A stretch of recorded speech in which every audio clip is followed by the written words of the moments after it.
Determined women of destiny.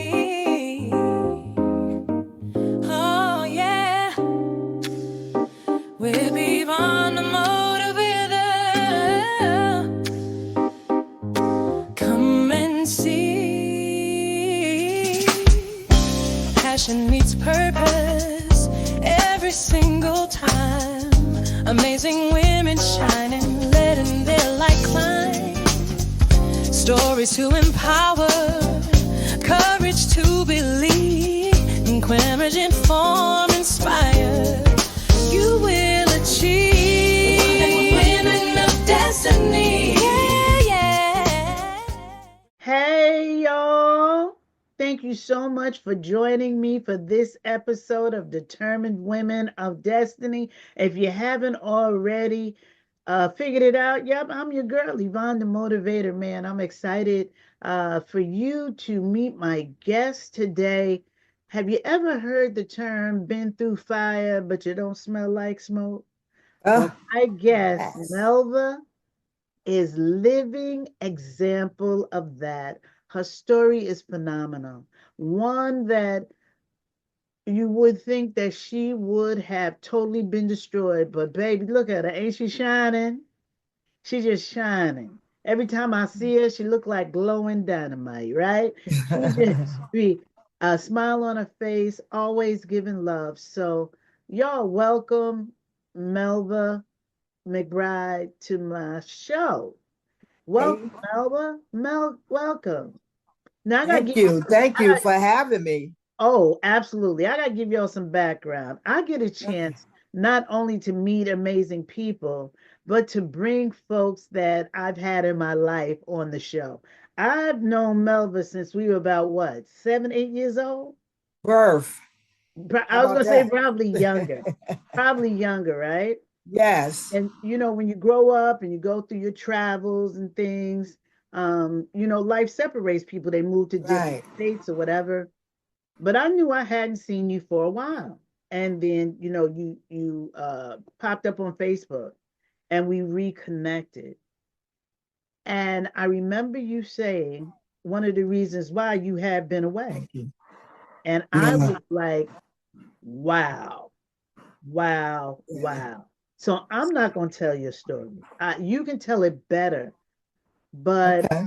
I want the audience to know what it feels like to be a woman with children incarcerated, and how did your family be able to interact with you and just to, go on without you being there? Okay. Where you want me to start? How about that? Well, we could start at you were incarcerated. How long were you incarcerated? Oh my God. I missed all of my kids' lives. I only got two. Mhm. Came home and had six. That's a joke. About 18 years of my life was in the prison system. Um, because I'm gonna just read off. I'm gonna go by my questions because that'll give me an insight on how That's to fine. respond to you. Hmm. Okay. And I just answered that first question. Hmm. Why I was incarcerated is that I I chose a life different from everyone else's. And some people can say, my childhood chose me to do this, and this chose me to do that.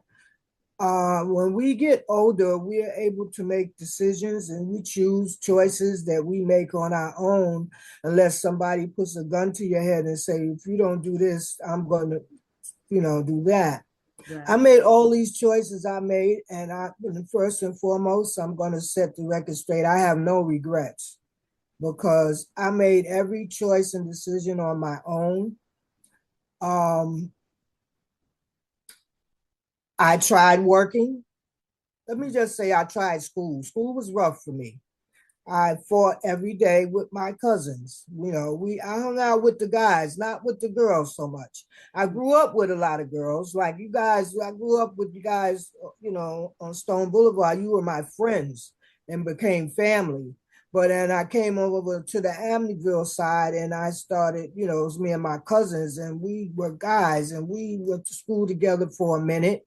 And everything I did in school was wrong. I didn't follow any rules or regulations. I felt disoriented in my own house because it was at the time me and my brother, growing up. I just assuming it's just me and my brother at the time. I didn't learn about the rest of the 15,000 of us as until I got older. But I grew up with just me and my brother in one household. And I like nice things. I liked it, nice cars and fast cars and stuff like that. And I was always into something at a young age. I'm nosy. I want to see who's doing what and why you do that. And how did you get that? I learned at a very early age to ask questions when you want to know something and not to hate on a person that's got more than you. Ask them how they did it and how did you get to where you're at.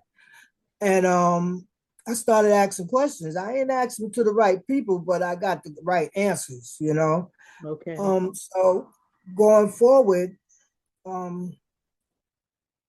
my relationship was off the chain because I was uncontrollable. So you couldn't control me because I'm going to do what I want to do when I want to do it, how I want to do it. I don't like to be told what to do to this day. And the simple fact that prison taught me that, having to be told what to do, when to do it, how to do it, where to do it, and why you're going to do it made me feel like, and once I get out of this, I ain't nobody else telling me what to do. I'm going to be in control of me. It taught me how to live with millions of different women with personality disorders, emotions, and all type of stuff going on to adapt. Because either you're going to adapt or you're going to fail. And I had a cousin tell me along the way, because we both were going up along the way together. And he told me, he said, yo, cuz when you get there, do the time. Don't let the time do you. To this day, me and him still stay in contact. He loves me like a cousin loves a cousin. And he stays in contact with me and he watches over me to this day. If I'm out of line, he gonna hit me up like, cuz you shouldn't have said that, but I'm be like, well, whatever. My life took a turn when I got to the age of 17. I lost a very dear person, which was my aunt, because it was like, I felt like she raised me she taught me how to cook, clean, sew, and wash clothes, iron clothes, do all of that stuff that I wasn't getting taught in my own household. Mm-hmm. She didn't run off and leave me. She didn't just leave me here and leave me there. She loved me unconditional. She was my protector until she couldn't protect me no more in a household where you grow up and you were taught love and not to be abused. That's another story for another topic. Okay. I'm going to stick to this one here, what you gave me. Do you feel that the trauma that you had to endure at a young age was the open door to you making decisions that eventually sent you to jail? I feel that the trauma played a part in me going to jail because the abuse wasn't from my mom, even though it was from her, but the male abuse, the sexual abuse started me on a path that I knew nothing about until I got there. And it was like in front of me, this is what happens when you choose to take matters in your own hands.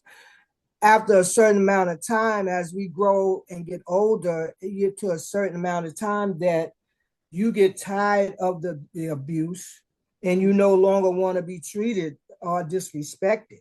You're not going to let people talk to you any kind of way or put their hands on you or try to sexually molest you in any shape, form, or fashion anymore. Because I'm older now, I can take care of myself. I was in an abusive marriage for a very, very, very, very long time. And I understood. I used to ask myself when I used to read the books of women in prison with the women that I was in prison with, I would read their books. Mhm. And then when I would see them and I would ask them, like, what made you do that? How did you do that? And I always would say that I, I couldn't do that. But I learned never say what you can't do, because when you act on impulse, Mm. you Be can't surprised. stop it. You can't Right. take back what's already Right. happened to you. And because I was in an abusive marriage, excuse me, because I was in an abusive marriage, my husband was abusive and he didn't have to be, you know. Mhm. But that's because I didn't know his part of the family. I met him, I saw him. I said, I want that man. He was somebody else's man at the time. I didn't care. I wanted him, and I'm going to have him. And you know, He that's said, what happened. yeah, I ain't You know, care. I ain't care. yeah, He had a I woman. was saying, right. So it's like, okay, so now in the first 5 years of us going to out, we didn't get married 5 years later, but them 5 years, everything is fine. He was he was everything that I could want. I always wanted the house, the car, the white picket fence, kids, and all of that. I wanted that, you know, legally. I wanted that, Right. I ain't That's, wanted, you know what I'm that's what we saying? were raised. That's what we were Right, raised in our era. right, We're baby right, boomers, right? right, We right, we were told, you finish high school, go to college, get a husband. right. You get a And degree, but you get a get a husband, husband right? It first. wasn't even Yeah. about the education. Oh, And then, you get you a decent I job, was never told about all that stuff. education. Nobody told me if you go to school, you go to college, you get an Hmm. education, you do this. I wasn't told that unless that went in one ear. I didn't hear that. Hmm. I heard you can get a husband, you get the house, the car, the white picket fence, then you have some babies, and then the husband gonna take care of you. That's the part that got stuck with me. I Hmm. wanted the husband, you know what I'm saying? The kids, all of that I wanted in a nutshell. But my husband had a streak in him that I didn't hadn't met yet, because I only met the happy person. We all got some personality disorders. A Yeah. lot of people ain't met theirs yet. I can claim that I have a few of my own. I met them and all of that stuff. So upon meeting him and we hanging out, we, back the fast life, the bars, the cars, the this, the that, a lot of stuff went on back then and there, and I was loving it, you know. I always had a part-time job because I like nice things. So Hmm. I'm gonna get my own stuff. So you could never say you wouldn't have that if it wasn't for me. So I Right. didn't want to hear that. I'm gonna get my own stuff. Yeah. So lo and behold, we was going out, and then a couple of years later, everything started to change. His behavior started to change. I'm still me. I'm still, because I'm from Long Island. Everybody knows me, and my family is from Long Island. I didn't. I hung out. Even growing up, I was surrounded by men. I had friends that were guys, more guy friends than women friends. Like we hung out, we went to bars, we had a couple of drinks, we did stuff together as guy friends. They were my protectors. I was their little sister, they was my brothers. But this man didn't understand that, because he was from New York. I'm from Long Island. So I was supposed to stop living my life and live the life he wanted me to. And he thought because everybody that was a guy that talked to me wanted me. And I'm like, dude, these are my family. You don't even know that, you know, Yeah. you don't really know me, if Right. you don't know my family. Um, So and you he didn't saying, know. so because of the fact that he just didn't understand that He didn't want he to. had a big family, they're males, right? And um also he had started changing. Yeah.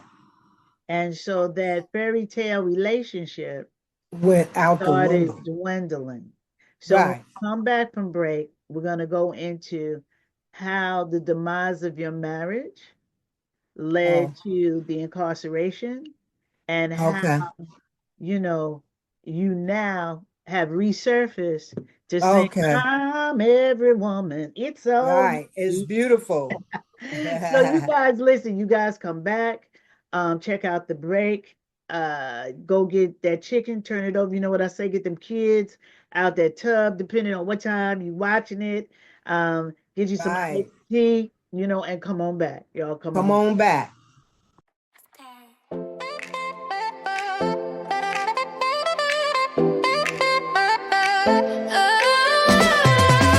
Need a song that speaks from the heart.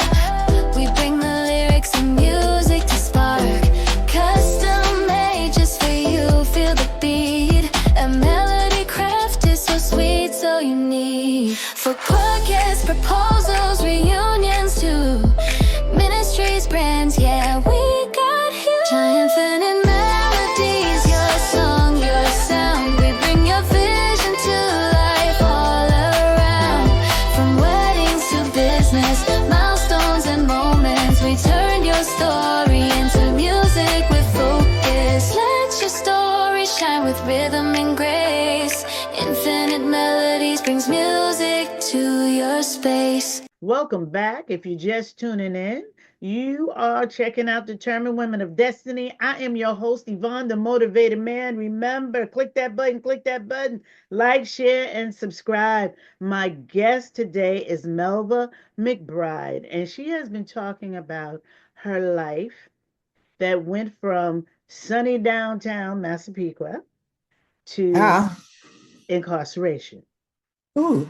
And before the break, she was talking about how she had married the man of her dreams. She picked him straight out, said, I want him. Boop, boop, he's mine. And for 5 years, life was good until it wasn't. And Right. that was the journey that led her into the prison system. So, Melva, okay, now your divorce falling apart, right? I mean, you're not your divorce, I'm sorry, your marriage is falling apart. And what happened the day before they put those handcuffs on you? Oh, I'm gonna wrap this up real quick for you because it was the abuse Mm-hmm. of the beatings of because this man beat me like he would have been beating a man. Oh. And mind you, my cousins be like, yo, we'll jump in, but you gonna go right back to him, so we not getting involved. And I understood that because I kept going back Mm-hmm. because I loved him. You know, Mm-hmm. I love this man with every being. Like he told me what to do, how to do it, where to do it, all of that stuff. I loved him, what to wear, what not to wear. I loved this man to the core. Um, that last hit, no, you asked me a question before that. You asked me did you ask me before that? What was that Yeah, I question? said, what happened the Oh, day before they put the before they handcuffs put on. those handcuffs on you? Because life Um, was maybe not perfect, it wasn't idyllic, but life was normal until those handcuffs. yeah, life was normal. It was beautiful. It was a beautiful thing. Even in the course of the abuse, I made my life a beautiful thing on the outside because a lot of people didn't know what was happening on the inside until the bruises, stuff. So a lot, people knew, some people didn't. A lot of people knew, but like I said, they didn't get involved because they knew I wasn't going to leave him. It Now was either he gonna I'm gonna tell you, the abusive part is shocking to me. And the reason why it's shocking, because you've always been a scrapper. right. Okay, Always a scrapper. always. Oh, Always. yeah, Could but handle them fists. with this one, Mm-hmm. because of who he was and who I had been exposed to, I know what he was about. Okay. Okay. So I'm not going I would never have taken to fight him back because he'd have killed me. I knew he would have killed me because he'd rather for me to be dead than anybody else to have me. Mm, So that's deep. the abuse got worse. And I had got arrested I had got arrested before my final arrest. I had got arrested. What was Okay. you doing? What was you doing for that arrest to happen? When I got arrested, well, I sold drugs the majority of my life. That's what I needed to know. You know what I'm saying? That's That's what I did. I okay. sold drugs the majority of my life. It was whatever the drug it was. I would have sold you if it was a drug. That's how it was. It was about, I always like money too. I love money. I don't know, today my life is simple. But I got arrested before that. And I did a little stint behind that. Mm-hmm. I got out. We got back together.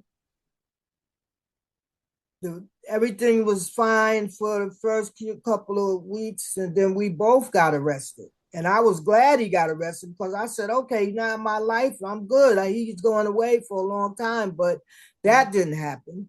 But was he selling drugs also? He was, yeah, he was.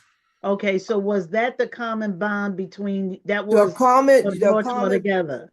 but that's what attracted him to me because he saw that I hustled. Okay. Because he watched me like I was watching him.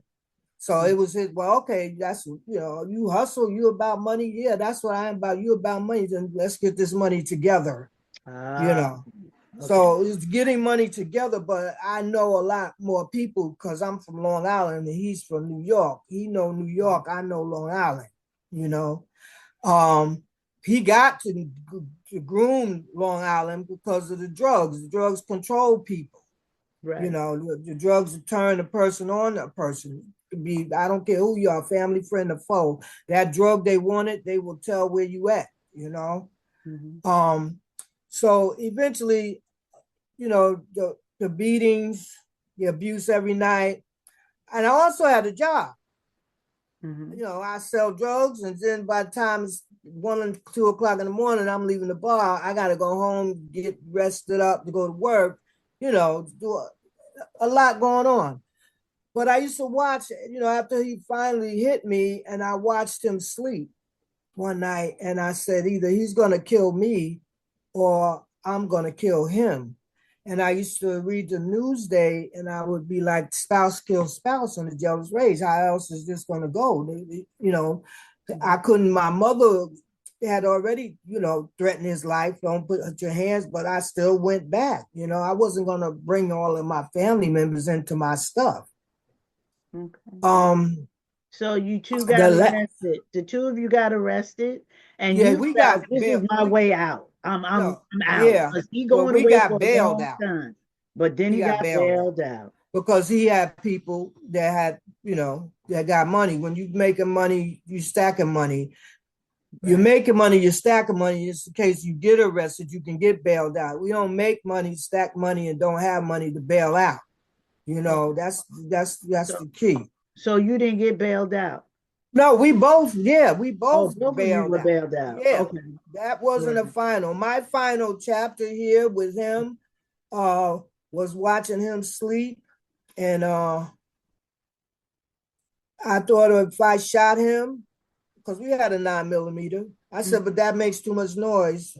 Somebody will hear that. So I didn't do that. I said, we got rat poison. I said, it takes too long for him to die. I wanted him to die immediately. Mm-hmm. And the final straw was the knife.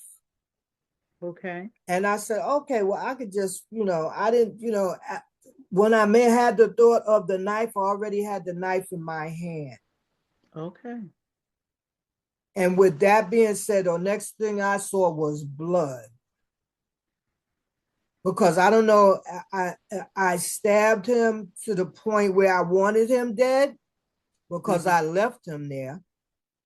And I probably wouldn't have gotten the time I've gotten had I not escaped from the precinct, because that was one of my charges. Okay. On top of the charges of stabbing him, because the state picked up that charge, And when I escaped from the precinct, that kind of pissed a lot of people off that work at that 109 because they was like, how did you let somebody walk out the door that you brought them in? How did that happen? I did walk out that door that they brought me in, and I jumped the fence and I walked down 109. And Now, I thought, did your husband survive? uh, apparently he survived. I haven't heard from him since Okay, wait a to minute. this day. Okay, y'all know I'm a nut, right? You done stabbed the brother Right. I left. and never I knew what never happened to him after I that. never wanted to know what happened I to hear you. him, right? I do. Because Yeah. the that's you one day we on the side, I fill you in. I never wanted to know what happened after the fact because the way that you treated me and the way that the beating, the abuse, and it all brought back memories of the abuse that started from a childhood on the way up to now. Here I am again. I didn't do nothing then, but I'm gonna do something now because you are gonna pay for all the rest of those that didn't pay for what they did to me. Oh, okay. And I didn't stay hidden very long because I don't know how fugitives do it. I couldn't stay after that first couple of weeks. They come into a residence where, my family is, we've seen her. Had a couple of crazy cousins out at the time, and they talk about if you find her, let us know. We looking forward to, that's they're telling the cops, It was funny. It's funny that when I think about it now, we can laugh about it, but it wasn't funny in the process. Right. And when they finally did come and they found me, at that time, I had on a pair of pink and white LA Gears and a pink robe is what they took me away in. And so your And when charge was attempted murder. my charge was attempted murder, I had escaped from the precinct and I had a drug sale. I had a couple of drug sales. And that's what put you in for 18 That's what put consecutive. me in. Wow. And when I got to the precinct, one of my cousins was down there and he's crazy. And he said to me, he's no longer here today, but I love him still. And he said, you know what? He said, they're going to send you behind up the river. I said, man, what are you talking about? He said, you escaped from the precinct. You get an automatic 7 years for that. I said, no, you don't. I didn't know that. I just didn't feel like being locked up that day. I just wanted to go back home. And he said, yeah, he said, you walked out, these people don't like that. You see your picture? My picture was all around in the precinct. And the only thing that made me turn myself in at the time when they did come for me is that actually before that, they had me on Suffolk County's Most Wanted. And that's what really made me turn myself in.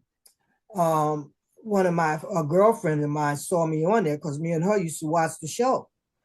We used to sit and watch the show all the time. And she called me one day and she said, Melva, you remember how we used to sit and watch Suffolk County's Most Wanted? And I was like, yeah. She said, well, guess what? I said, what? She said, you're on it. So And I you was like, were on the show that you used to watch. yes. You know what? Listen, this Suffolk story County's is Most Wanted.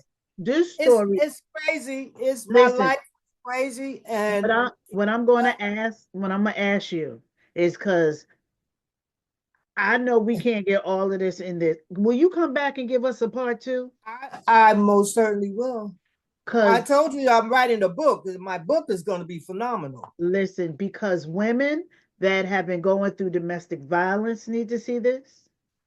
Yeah, Women but who have just been what I incarcerated need to see this. Women that have done harm to those who have harmed them need to see this because even though this is part one, that second part is going to be phenomenal because they get to see how you came from the beginning of the story to where to you are. where you are now. Yeah. So, y'all come back next week. I promise you, you will have part two next week because Yes. Melva says she will be back. Listen, I Yes. don't even want to talk to her before the because this is riveting. I want to hear the story when Yeah. you guys hear the story. Yeah. I So, was on yeah, my life was I give it well with I'm just gonna leave it with this. Mhm. I give all glory and honor Mhm. to God. Amen. I couldn't have did it without him. Amen. Even in the midst of my storms and everything I was going through, I it's only by the grace of God. I'm getting emotional, so I'm gonna leave it.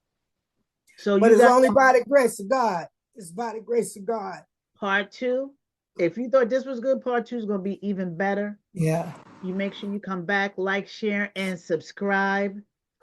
And tell a friend to tune in and check out part 1 and part 2. There is definitely something in there for every woman that For watches the everyone. show. I Oh, thank you, Melva, for just being open and being able to be transparent. And like I always say to you guys, y'all keep doing what you're doing until your doing gets done. Peace and blessings. Women of destiny.